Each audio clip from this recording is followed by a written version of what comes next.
evening, ladies and gentlemen. I hope you're here for some great entertainment tonight. And please, I hope your singing voice is with you because we're going to do a little singing up here.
Okay, now open up that program and let's start off with a good old Take Me Out to the Ball Game. Take me out to the ball game. Take me out to the prom. Buy me some peanuts and cracker jacks. I don't care. I wanna go back and root for the home team. For it's 1, 2, 3 strikes, you're out at the old ball game. Good. How many of you know Shine on Harvest Moon? Well, I don't believe it. Prevent, ready, go. Oh, shine on harvest moon in the sky. I ain't had no love since April, January, June, July. Shine on harvest moon. Don't hear ya. Shine on harvest moon, leading like now. Okay, how about yes, sir? That's my baby. Here we go. Yes, sir, that's my baby. No, sir, don't be maybe. Yes, sir, that's my baby. Yes, sir, we decided. No, sir, we will not. Yes, sir, you're right now. By the way,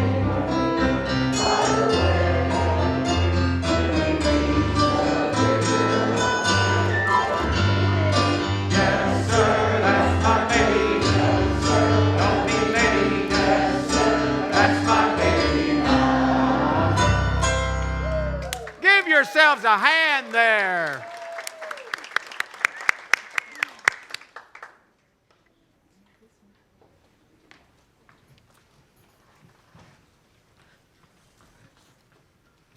Could have sworn I heard singing. Wishful thinking, I guess. Okay, we've got 144 hours, 30 minutes, and 10, 9, 8 seconds until opening night. Let's go with the checklist. Okay, the toilet is unstopped. Who did that? I did.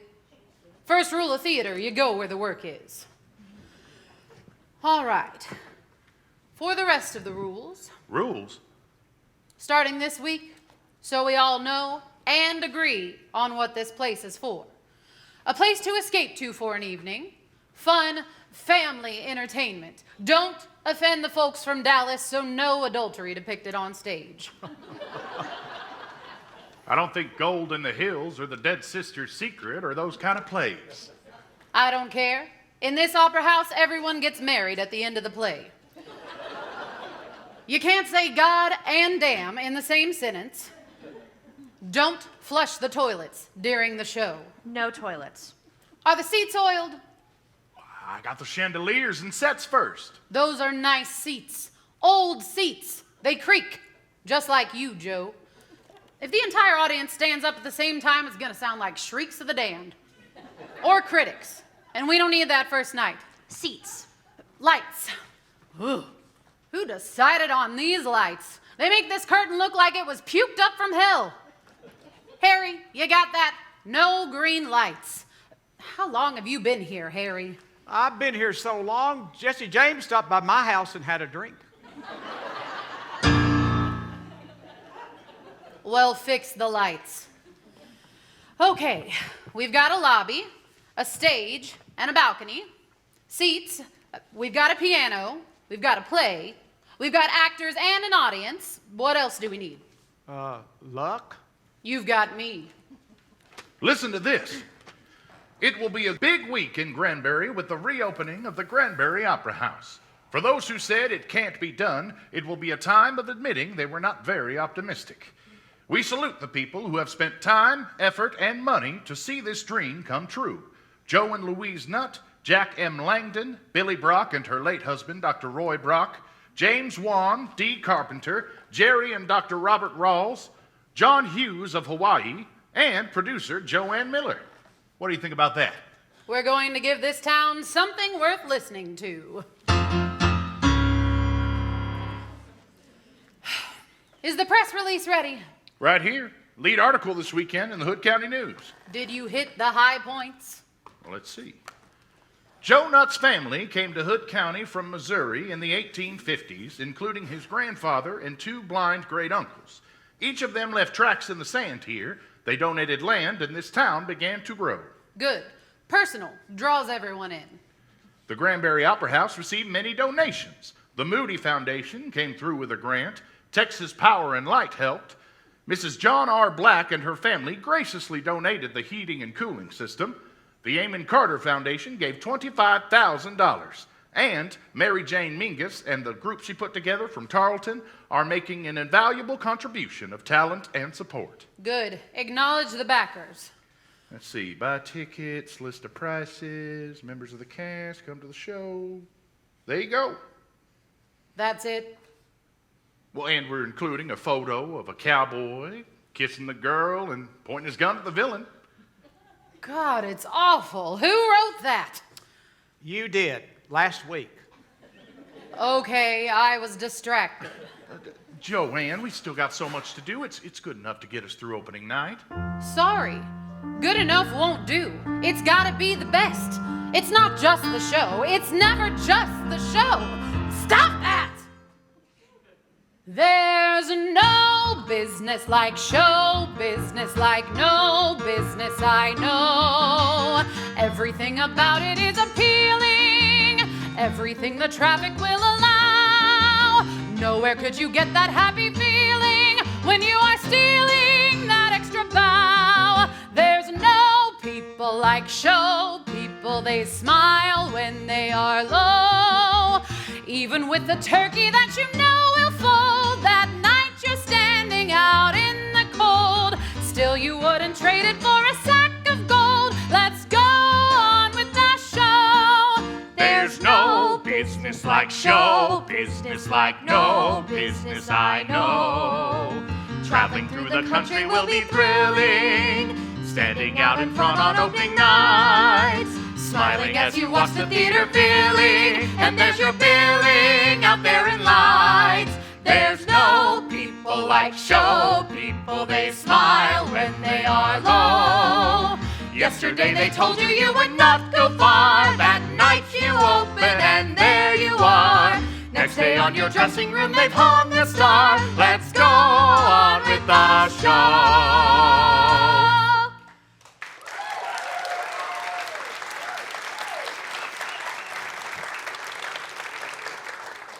Okay, we need more background for the readers. Kate, take notes. Joe, how'd you get the Opera House? I bought it. I know you bought it. Did you have a good day at the races and need a theater? Oh, I get it.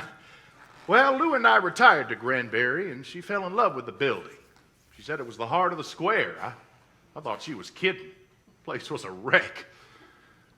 Been used as a chicken hatchery, a store, a saloon. It was shuttered when we saw it. Most folks expected it to collapse and get carted away, and, well, that would be that. But Lou wanted to save it, and that was enough for me. So I called Jack Langdon and Jerry Rawls, and we figured we could take a trip around the world with the families or buy a broken-down old building. Who needs Paris, huh? We paid $25,000 and got ourselves an opera house. Yeah, and we shifted 40 loads of debris on the hottest day in the summer. Leaving us a broken-down, empty building with the roof caving in. Got one bid to fix the roof for $7,000. Couldn't afford that. Next bid was $4,000. Couldn't afford that either. Finally, a local guy took it on and charged us $400. We said we'd pay him $5 if he didn't get hurt. Another 40 loads of debris. You know, I swear, we raised the county's elevation by 2 feet. But doors and windows, they were all new. And people were coming out of the woodwork to help us. Poured a cement floor, celebrated with a barbecue, and then, well, had absolutely no idea what to do from there. Enter Joanne Miller from Arp, Texas. Born, bred, and buttered. Do you know where Arp, Texas is? It's 5 miles past resume speed.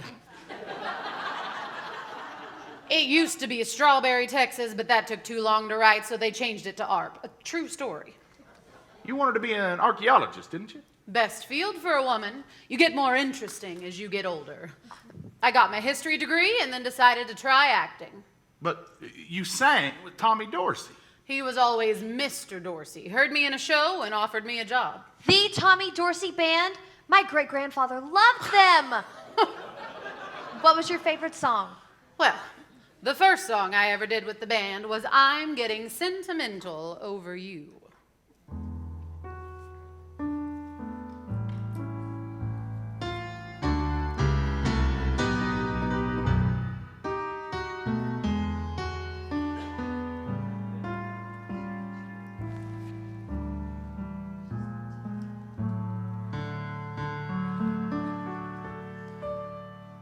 Never thought I'd fall, but now I hear love's call. I'm getting sentimental over you.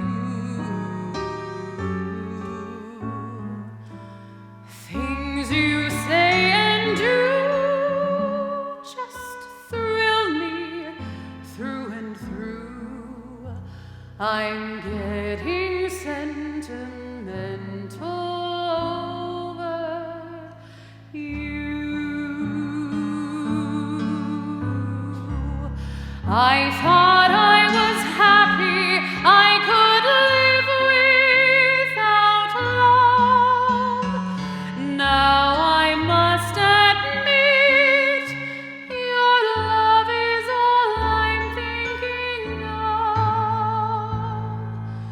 Won't you please be kind and just make up your mind that you'll be sweet and gentle, be gentle with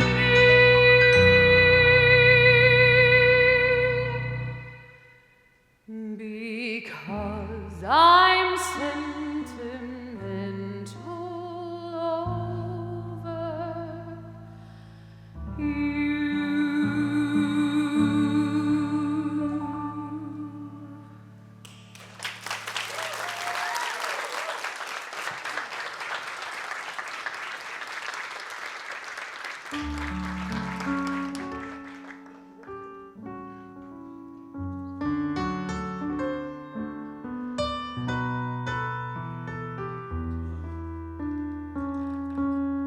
get sentimental over Mr. Dorsey, though.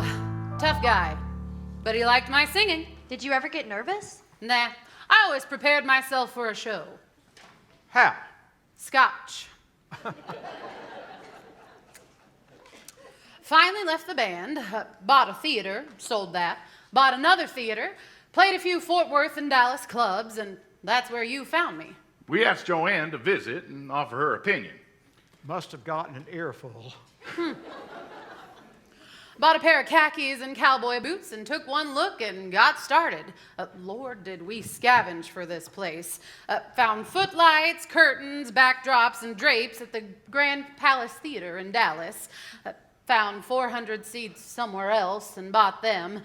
Mr. Pretty, you know, he owned the electrical supplies warehouse. He made the mistake of telling us we could take whatever we wanted. First, Lou and I loaded up the convertible. Then we went back with the truck. That warehouse manager nearly had a stroke. Got the chandelier from a gun shop. People, needle-pointed seats. Begged and borrowed for costumes and props. If Goodwill didn't take it, we did. And we still ran low on funds. Prayed. Federal government said they'd give us the money, but we'd have to follow their rules. And that wasn't going to work. I asked a wealthy elderly gentleman from Fort Worth for a donation. He said, I hate the opera. I said, Opry. He said, oh, that's different. How much do you need? 4 years of hard work, and here we are. I'll get it wrote up and sent off. No, now wait a minute. Why? It's too pat. We're missing something. This is all about us, now. Well, who are we supposed to be talking about? The people who started this. What? Well, they're here. Or are they in the audience? No, the others. Back then. When? A century ago. Their stories. You think the paper's readers want that? I don't give two hoots what they do or don't want. This place nearly collapsed once and it won't happen again. If this place loses its history, it loses its spirit. Now, come on. We've got 144 hours and 23 minutes to make this right. Harry, take us back.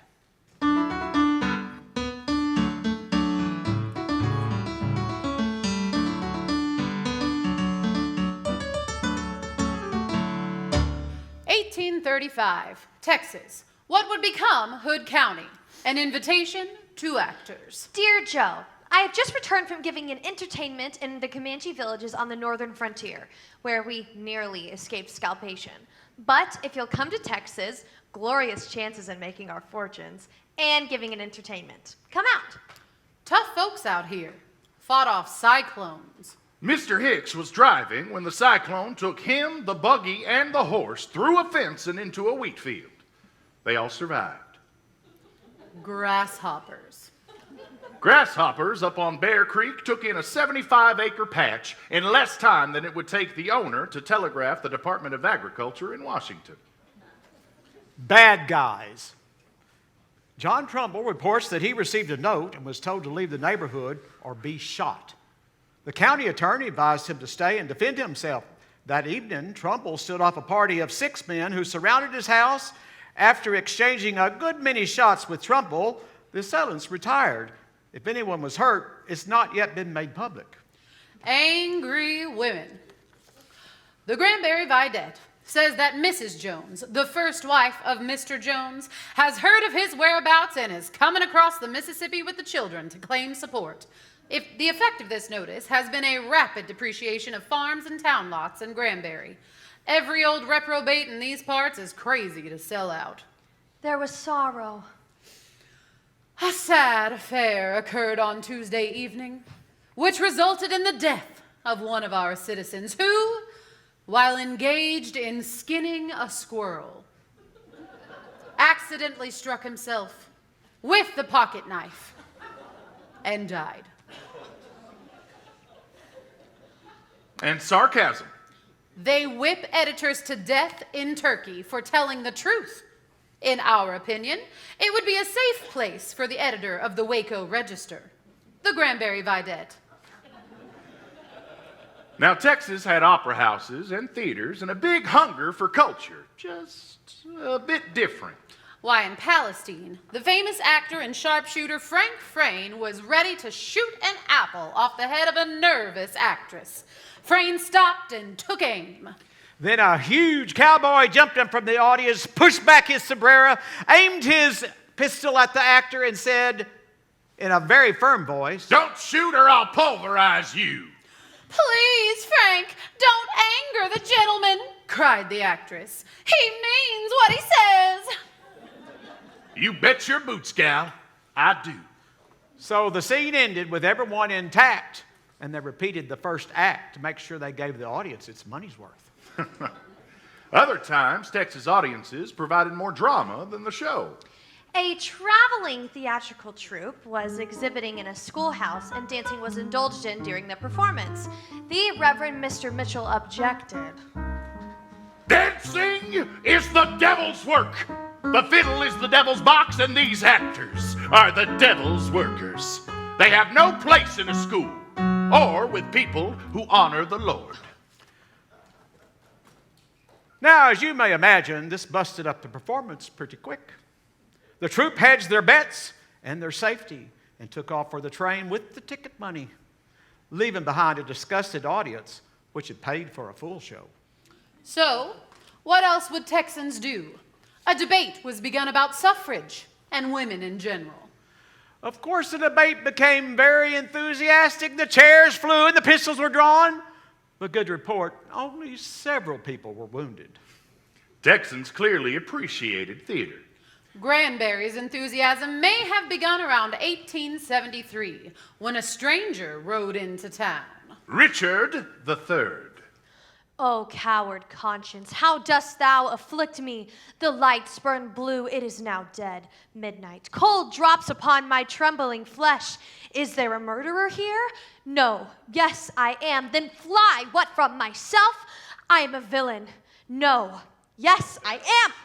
Joanne, that did not happen. Yes, it did. How can you believe that? How can you not? Children. He was killed in a barn. He was never in Granbury. That's what you think. What's the difference if the story is true or not? Because it has nothing to do with Granbury. You can't be serious. One of the great mysteries of American theater, right here, right out there.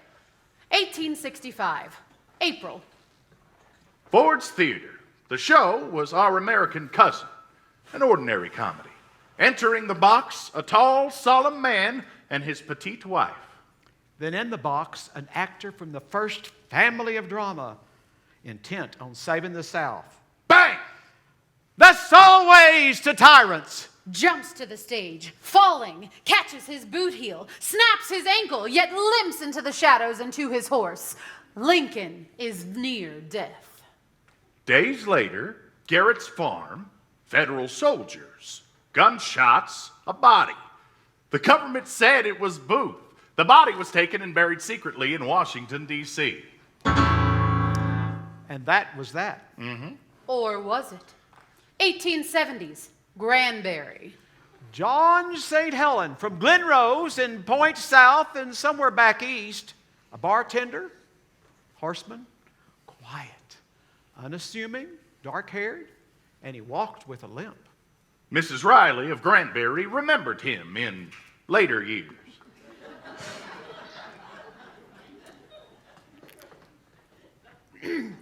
I was just a little girl when Mr. St. Helen came to our ranch. He stayed about 2 years, paying room and board. He was well educated, had good manners, and always wore the finest kind of clothes, broadcloth and linen and silk. We were sure he got money in the mail. He sometimes would read to us at our parties and entertainments. He knew Shakespeare by heart. Each month, my father would take a big load of produce over to Dallas, and one time, Mr. St. Helen went with him. My father said that he was very afraid that he would be recognized. I thought it strange for a man like him to be out here in rough frontier country. I really do believe he was Booth. She was a kid. Other folks recalled St. John, said he didn't drink. But once a year, every year, April 14th. He got loop-legged drunk. I heard he had family here and felt at home. A distant cousin, Mary, Missouri, Fanny, Booth, Muggs, Ray Bell. She didn't tell many people about the connection. Can't say that I blame her.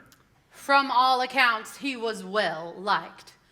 Then one day, St. Helen fell ill. Maybe typhus, maybe typhoid. And as he lay near death, so the story goes, he told his secret to 3 men, his attorney, his doctor, and a priest. I am dying.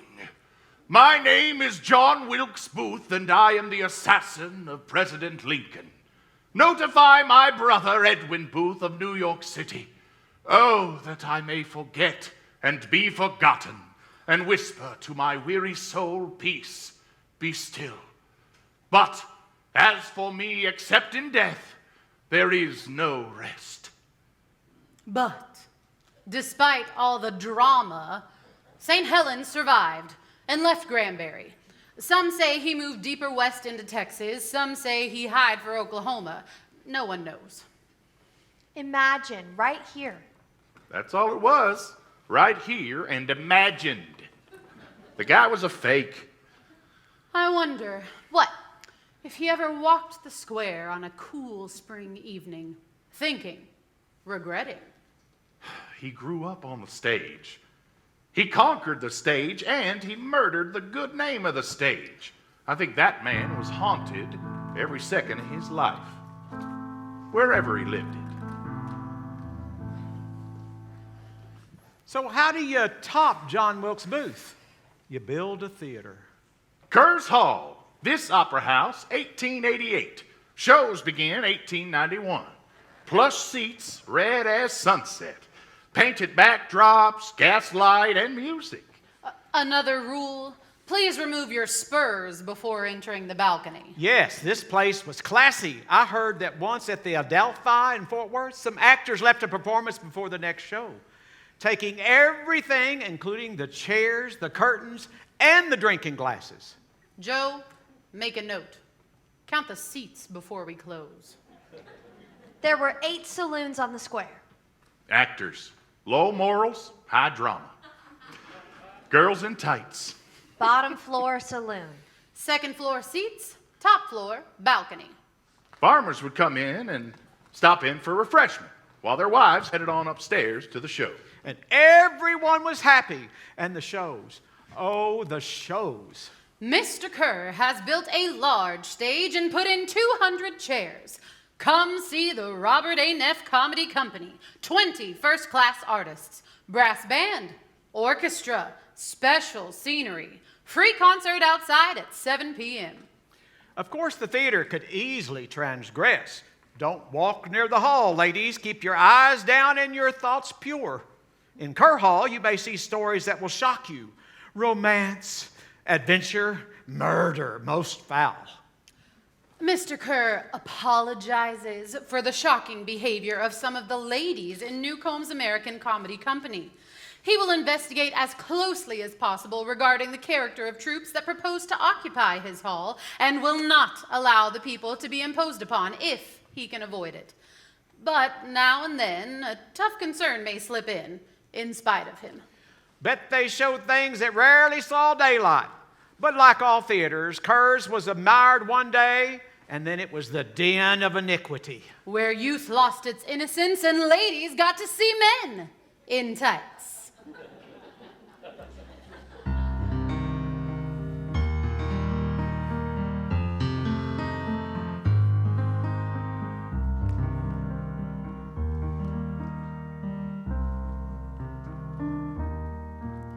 There is a house in New Orleans they call the rising sun, and it's been the ruin of many a poor boy, and God, I know I'm one.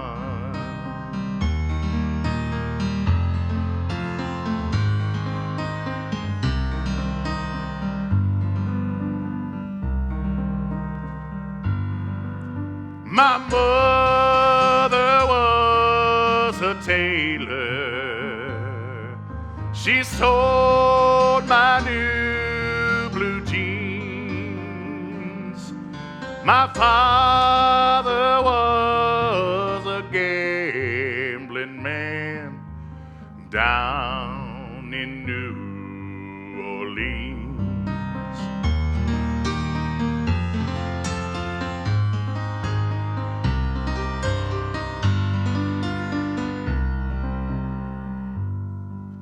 Oh, mother, tell your children not to do what I have done.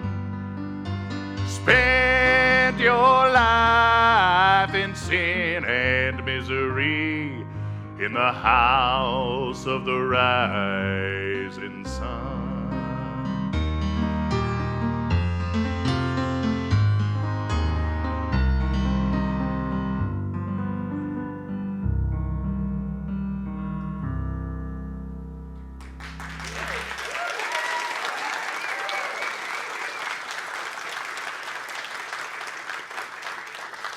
Now, this place walked the line between uplifting and downtrodden. Kerr worked very hard to promote it, complying with the demands of the entire amusement public on a scale of liberality unequaled in the annals of amusements. The fountainhead of refinement, credited and endorsed by the press, favored by the elite of the country. Ladies are assured they will find absolutely nothing objectionable in the performance. Anything could be performed there, all strictly first class. The unusual, the amazing, the dashing. Please welcome to our stage the spectacular plate-spinning Cynthia.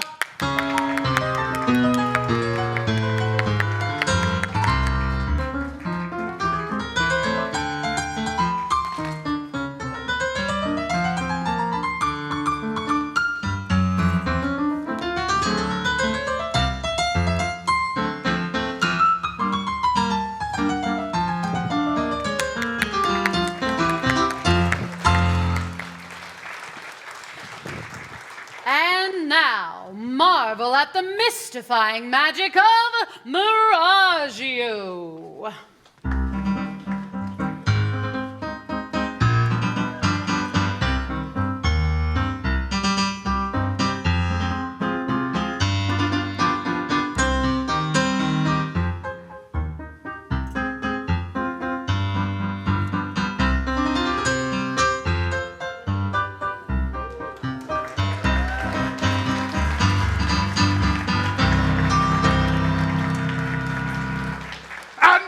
For the grand finale, please welcome to the stage the toe-tapping Tucker Twins.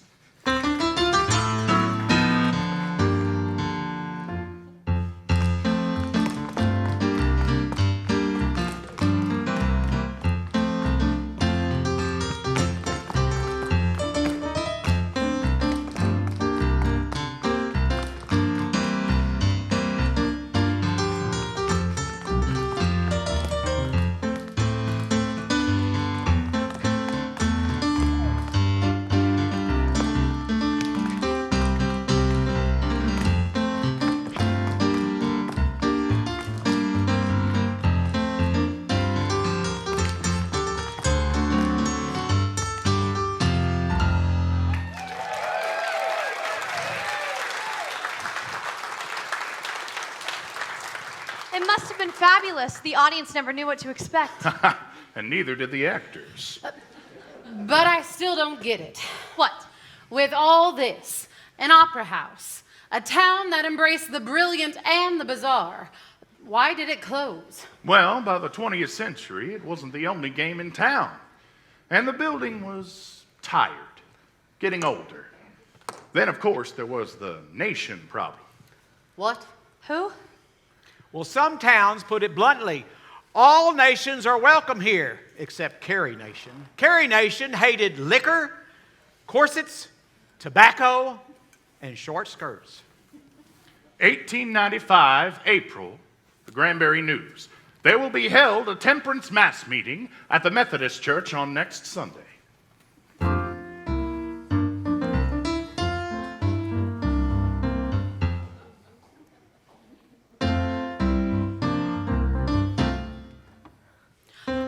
stand for motherhood, America, and a hot lunch for orphans. Take off your hat, Sir Betsy Ross's flag is passing. Do you see him on the hill at Gettysburg, neath that great triumphal arch? If you see him as he's tramping through the grapes of wrath, stand up and march, march, march. I stand for motherhood, America, and a hot lunch for orphans. Take off your hat, Sir Betsy Ross's flag is passing. Do you see him on the hill at Gettysburg, near that great triumphal arch? Oh, Stonewall Jackson, If you see him as he's glory, tramping through the grapes of wrath, stand up and march, march, march. Stand up and march, march, march.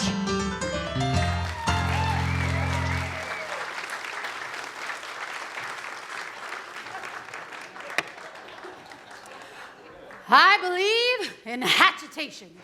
I believe in smashers. You go into a saloon with a good suit of clothes and you'll come out with an old suit. You go in with a good hat and you'll come out with a battered one. Liquor rots men's brains, their bodies, and their souls. You have dry goods stores here. You have grocery stores here. They give you what you need. What does the saloon give? Nothing but that which degrades and robs the body. Are you going to vote against the Prohibition Party, men? If you do, you'll vote against the best friends you have. The women! Close the saloons! Close them today! Carrie wasn't the only reason for shutting the theaters and saloons, though, but she was the best known. Then something changed the face of entertainment. Granbury's Cherry Drug Company selling the new Edison, phonograph with a soul. Come on in here, Alexander's Ragtime Band. Come on in here, it's the best band in the land. He can play a bugle call like you've never heard before. So natural that you want to go to war. That's just the bestest band, what am? Honey lamb, come on along, let me take you by the hand. Up to the man, who's the leader of the band. And if you want to hear a Swanee River played in ragtime, Come on in here, Alexander's Ragtime Band.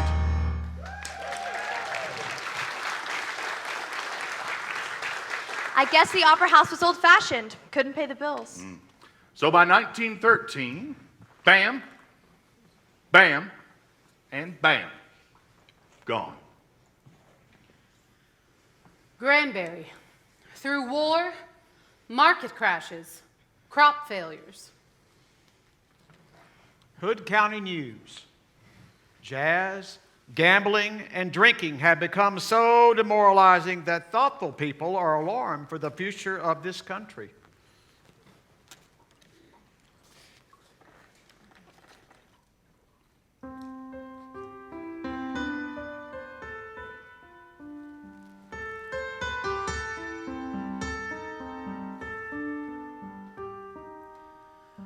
They asked me how I knew my true love was true. I, of course, replied, something here inside cannot be denied.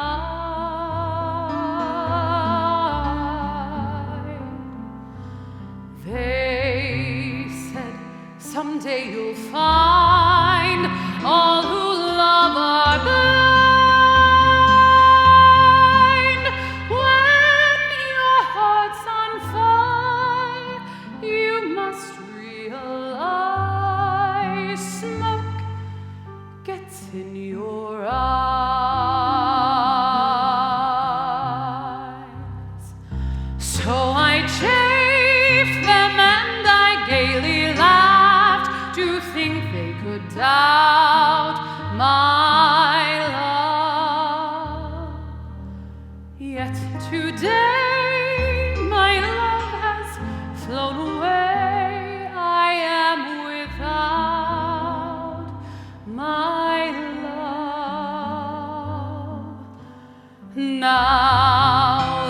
laughing friends deride, tears I cannot hide. So I smile and say, when a lovely flame dies, smoke gets in your eyes.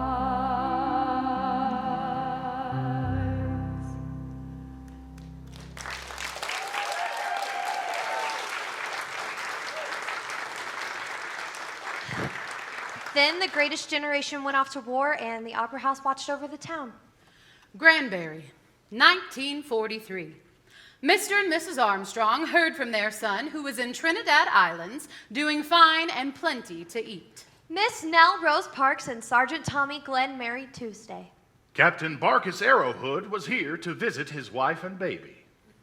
A message came late Tuesday, July 16, from the War Department, announcing the death in Africa of one of Hood County's fine young men, Clovis C. Newman, an air pilot. Lives lost, peace proclaimed, life resumed. One generation. This town waited one more generation, and finally, it got a dam, it got a lake, and it changed overnight. The Opera House. After 62 years, it's waking up. Like Sleeping Beauty. Hell of a story. Hell of a town. Was it worth it? Every second. But ask me again after opening night, huh?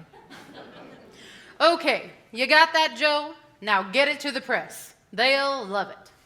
Never mind about opening night. How about we take this show on the road? Galveston, San Antonio, ARP.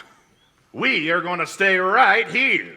And we're going to sweat and worry and laugh and pray really hard on opening night. And the next night, well, we'll just do it all again. And we'll do it 5 nights a week and 2 matinees for a dozen different shows every year and count ourselves lucky to be here. You know, I hope 100 years from now, someone stands on this spot, looks out into the audience, and knows they are having as much fun as we had. A toast to the future. Mary Lou Watkins. Cynthia Brantz. Donna Norton, Jean Kate. Drenda Lewis. Tom Hafford. And Little Mo Todd. To the Granbury Opera House and the people who love her. To the Opera House.